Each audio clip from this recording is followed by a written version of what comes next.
Le Hezbollah libanais est désormais considéré comme une organisation terroriste par les monarchies du Golfe.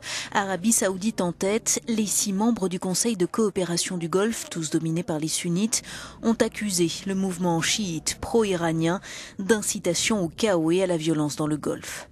Face à ce climat de tension exacerbé par le conflit syrien, l'ancien Premier ministre libanais Saad al-Hariri a appelé au calme.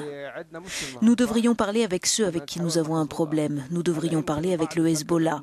Certains pensent peut-être que ce dialogue ne mène nulle part, mais je vous assure que tôt ou tard, ce dialogue donnera des résultats parce que le Hezbollah se rendra compte qu'il a pris des positions qui ne sont pas bénéfiques au pays. Dans un discours très virulent, le chef du Hezbollah, Hassan Nasrallah, avait accusé hier l'Arabie Saoudite de vouloir déstabiliser le Liban. Pour cet analyste, le classement du mouvement comme organisation terroriste ne fait que compliquer la donne.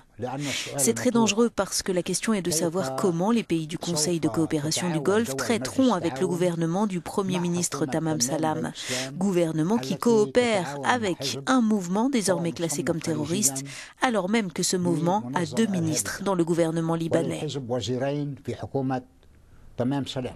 Déjà très fragile, le Liban risque gros en voyant ces tensions sectaires exacerbées, mais cette nouvelle ligne de fracture entre les sunnites et des chiites, principalement représentés par l'Iran, pourrait avoir des implications bien plus vastes.